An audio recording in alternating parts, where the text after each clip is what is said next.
안녕하십니까, 최 박사입니다.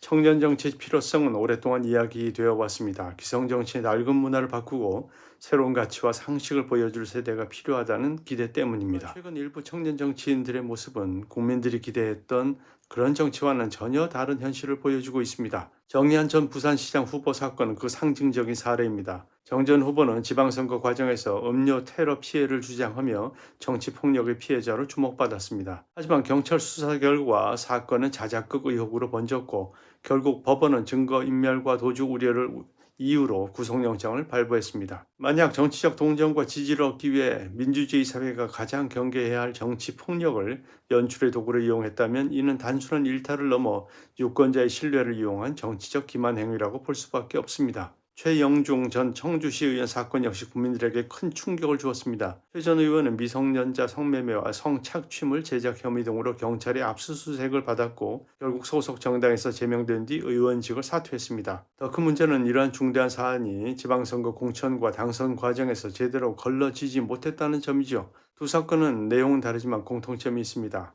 정치를 책임의 공간이 아니라 성공과 영향력, 사회적 지위를 얻는 수단으로 바라봤다는 점입니다. 정치는 권력이 아니라 책임이죠. 하지만 일부 정치인들에게 있어서 정치는 국민을 위한 봉사보다 개인의 성장과 성공을 위한 경력처럼 받아들여지고 있습니다. 그리고 문제가 발생하면 책임지는 모습보다 해명과 부인, 버티기가 먼저 등장합니다. 하지만 이 문제를 개인의 일탈로만 볼 수는 없습니다.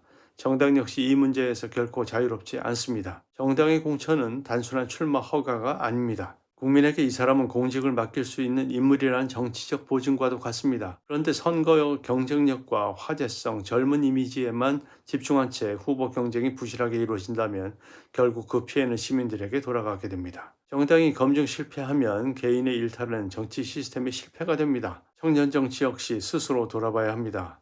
청년 정치의 기준은 나이가 아닙니다. 젊다는 이유만으로 새로운 정치가 되는 것은 아닙니다.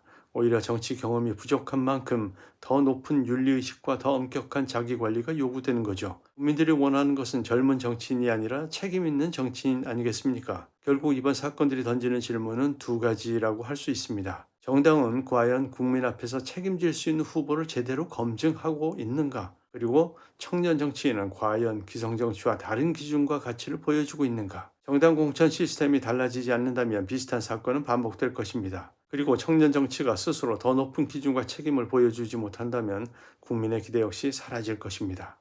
지금까지 세상산책의 최 박사였습니다. 감사합니다.